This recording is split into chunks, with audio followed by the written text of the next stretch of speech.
Okay, welcome to the deep dive. Today we're tearing into something that, well, it hits just about everyone.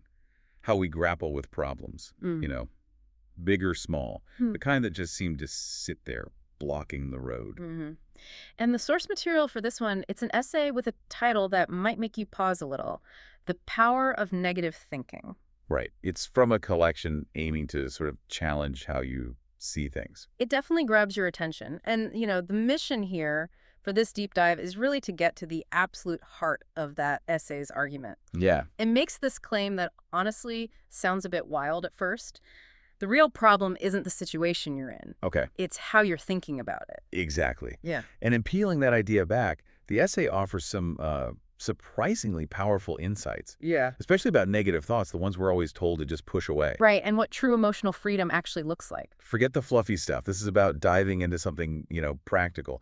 For navigating life's difficulties, the ones you just can't avoid. And it doesn't waste any time. It gets straight to its core idea, the central thesis. The essay just states it pretty unequivocally. Whatever problem you think you have right now, Yeah. the actual problem isn't the external thing. The actual problem is that you don't know how to think about your problem correctly. Okay, whoa. Let's unpack that because that's a statement that could really upend how you see your biggest challenges. Totally. It's not just like a suggestion. It's presented as fundamental, the absolute truth if you want to move forward. Mm-hmm. It implies the blockage isn't out there, it's internal. It's in here. Precisely. And the essay is super clear. This isn't just some nice idea, it's foundational for achieving emotional freedom. Right. It argues the reason we get stuck, the reason problems feel insurmountable, is we haven't done the work. The work of learning how to think differently. We're using the same old mental tools, but expecting a different result. Exactly. You're stuck in a loop. The essay frames it quite nicely, suggesting real education isn't just cramming your head with what to think about specific things. It's about training your mind in how to think, generally. Like building mental flexibility. Yeah, and it suggests that just living, gaining experience helps with this. It helps us develop these varied lenses, adding like dimension to how we think. Okay. And it's that dimensionality that lets us see possibilities that maybe before were just invisible, inconceivable even. Okay, so this is where it gets really interesting, maybe even a bit countercultural, because the source doesn't just jump on the hyper-positivity bandwagon, Not at all. Yeah. It actually highlights the surprising power of negative thinking. which is different. It's a major departure for many people. The essay argues that constantly trying to squash or ignore negative thoughts, that's not learning how to engage with your mind. What is it then? It's a form of disassociation, really. It's like checking out, not tuning in. Okay.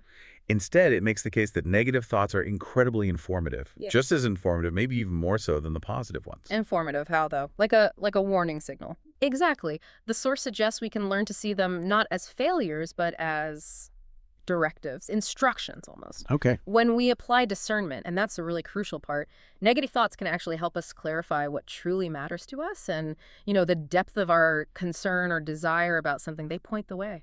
That sounds quite a lot like practices I've heard of, like from the Stoics. It does, and the essay specifically mentions Stoicism, yeah. And their practice of negative visualization, deliberately imagining the worst outcomes. But prepare yourself. Right, exactly. And the power in that, and in negative thoughts generally, according to this source, is recognizing that you are the one who chooses. You're the conscious agent applying meaning and emotion to everything that happens. Including the negative stuff. Especially the negative stuff. It's all raw data. So negative isn't inherently bad, it's just data. And you decide how to interpret it, what action to take, if any. Precisely. And the essay warns if you don't consciously do this, if you don't decide what matters and why, well, you're likely just reacting. Reacting based on... Based on old feeling patterns. Things conditioned way back when you were young, probably. Okay. So the real solution isn't just trying to paste on a smile, it's learning to integrate these shadow aspects. Yeah. The negative thoughts, the difficult feelings. And turn them into something useful. Yes. Turn them into forces that actually ignite positive change, inspire real growth. So emotional freedom isn't about never feeling bad. It's about knowing what to do when you inevitably do feel those things. You got it. Having the wisdom, the tools to navigate it. Which leads us right to the key mechanism the essay talks about for doing this. Which is? Metacognition. Metacognition, okay. Yeah, it's basically your brain's ability to think about its own thinking. So my mind watching itself, like an internal observer. Yes, exactly like that, the inner observer. And the source explains that this is actually how we regulate our emotions. How so? We use our prefrontal cortex, the more evolved, rational part of the brain, right up front, to think about the feelings that bubble up, often from the more primal bits, like the amygdala. Okay. The essay uses that classic example. Knowing when you're truly afraid, like, say, of a charging lion. Right, that's genuine fear. That intense fear signal comes from the amygdala, sure, but it's your prefrontal cortex that recognizes the context. It understands why you're feeling it. Oh, charging lion, which then prompts you to, run. Makes sense. Without that thinking step, the feeling wouldn't be as useful. Exactly. It wouldn't effectively serve its purpose. Okay, but what about feelings that, well, that don't make as much sense when there isn't an obvious charging lion? Now that's where the real power comes in, according to the essay. It highlights that if an emotional response doesn't seem rational in the moment, like for instance, if the amygdala is reacting to what the essay calls a baseless loss frame. A baseless loss frame, what's that? It's essentially your brain kind of panicking, acting as if you've lost something important or you're about to lose it, even when there's no real objective reason for that fear of loss. Okay, like irrational anxiety. Kind of, yeah. In those cases, your prefrontal cortex, using metacognition, can deliberately choose to disregard that emotional signal. Disregard it. Just ignore the feeling. Well, maybe not ignore it entirely, but decide there's no merit in giving it weight, no reason to give it meaning or let it drive your actions. Wow.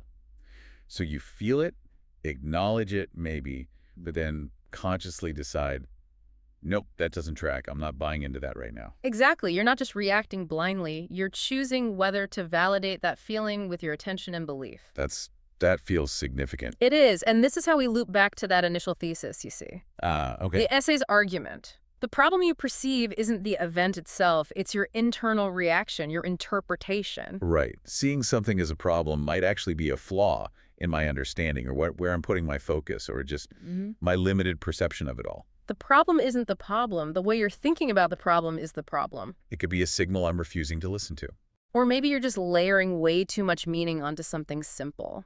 Or just letting unchecked, maybe irrational thoughts and emotions completely run the show. Exactly. And the essay makes a really strong case that learning to think about your feelings, rather than just being ruled by them, is absolutely necessary just to function well. And that requires discernment, you said. Yes, discernment. Being able to distinguish... Distinguish between, what, different kinds of negative feelings. Precisely. The essay contrasts, for example, that soul-crushing, paralyzing anxiety that just freezes you with that other kind of fear, the vital, alert kind that actually shows up when you're doing something brave, something worthwhile but scary. Okay, so one stops you, the other maybe pushes you carefully forward. Exactly. And being able to tell the difference, to discern, that's a skill. It takes practice. You don't just wake up knowing. Definitely not. And the source argues that this knowledge, this awareness, the ability to think about your feelings and figure out what they really are, that's the key difference. Between what?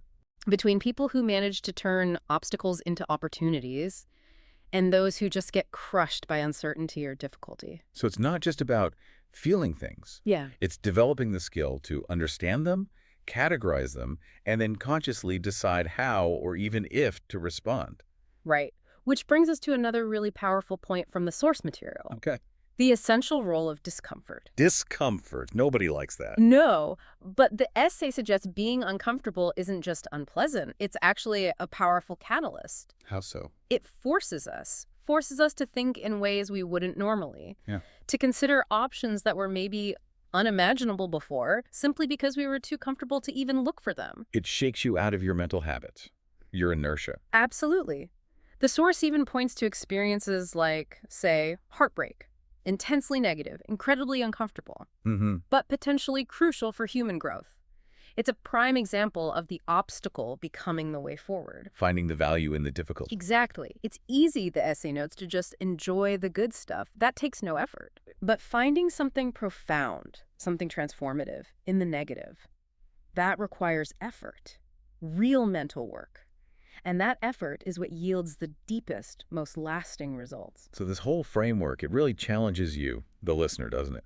It asks you to fundamentally rethink your relationship with challenges, with setbacks, and especially with your own negative thoughts. It really does. It's not about just hoping for the best passively. It's about actively engaging with that negative data, understanding it through this metacognition idea, Using discernment to guide you. and ultimately choosing how it shapes your experience. It really puts the control back inside, doesn't it? It says the power isn't really in changing the external thing or even forcing yourself to feel happy. You know, the power is in mastering your internal process. How you think about and interpret everything, including, maybe especially, the difficult parts. Okay, so let's try and distill the core takeaway here. The real power to change how you experience life's problems. It isn't found just by altering the situation or trying to banish negative thoughts with, forced positivity. No, it resides in mastering how you think about those problems and negative thinking itself, far from being something to just avoid. Yeah. When you understand it, when you apply it correctly, using discernment and metacognition, it becomes a really potent tool for growth and for genuine emotional freedom. Which leaves us with something interesting to maybe chew on as you go about your day. Mm, If discomfort and negative experiences are actually fundamental, if they spark new ways of thinking and drive growth, mm-hmm. does that mean we shouldn't just, brace ourselves for challenges when they hit? What else? Well, should we maybe? Yeah. Actively seek out opportunities to be challenged, to be uncomfortable, deliberately put ourselves in situations that force us to think differently. That's definitely something to ponder.